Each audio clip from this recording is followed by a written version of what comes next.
My name is Phil Goss. I'm 68 years old.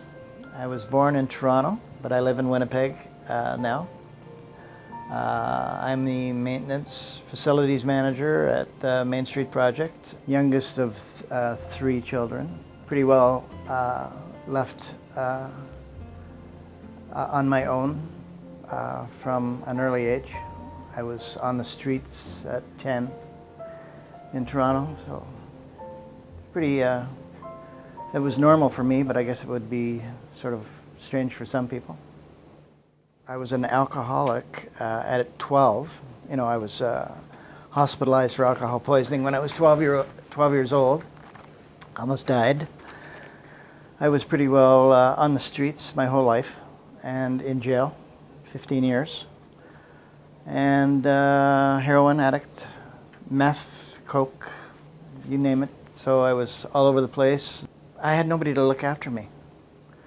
So I was, like my mom worked.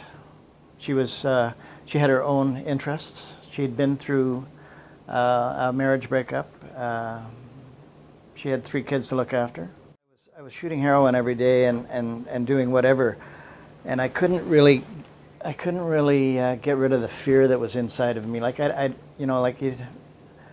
I had this fear in me all the time. If I wasn't high, I couldn't walk around the streets. I was just terrified to maneuver, and all the drugs that I did just wouldn't take the fear away. So it was I wasn't able to function properly as a respectable crook.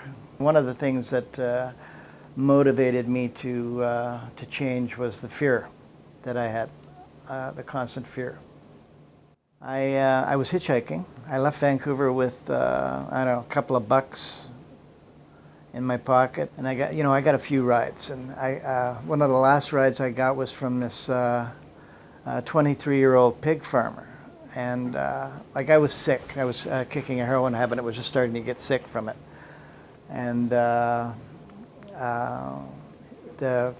young fella pulled out a joint of marijuana and said, "You want to smoke a joint?" And I said, like I didn't really want to do that because I didn't want to be silly on the highway with, I just wanted to keep my wits about me somewhat.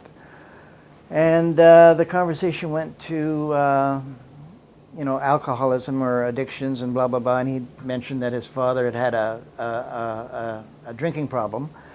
And that he went to a place in Winnipeg, where we were on our way to, called Alcohol Foundation Manitoba, and that he was able to get himself together there. He said it was a really good program.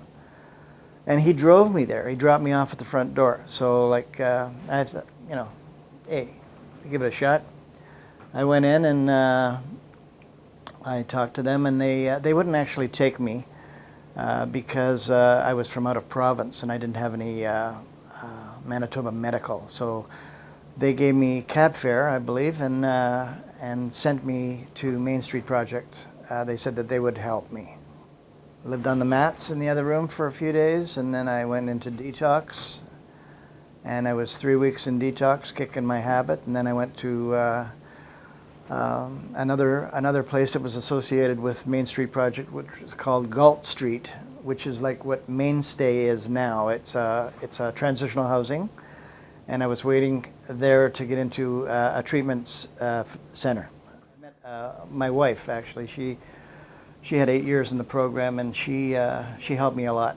The people here helped me a lot. The people that I met in the program helped me a lot. Just taught me how to function without drugs and alcohol. And I sort of, I'm an addictive kind of a person, and I have to have something. So I just transferred my addiction into positive things like learning, education, and stuff like that. So I went to school. I did all kinds of stuff, and I've got about 1 million trades now. I've got, I'm a hairstylist.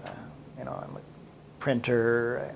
Just all in the last years. Really since I never worked till I was 40. So losing the fear and feeling safe and worthwhile. If you don't know your position in life and You know, you've got all these inside emotional things that are tearing you apart and you don't know why. You know, you bury yourself in addiction. I really just like helping people. That's my favorite part. It's not about money. It's not about anything other than giving someone a hand, hope. How can you have more of a goal than you know what it is that you're doing? You know, you're not dead. It's a wonderful thing. You know, you're not out there living on the mats where I could very well be. I'm not in jail. I haven't been in jail for 30 years. You know, I don't have to look over my shoulder, you know, for who's looking for me, although I still do. It's, you know, it stays in your mind. Life is good, and life can be good.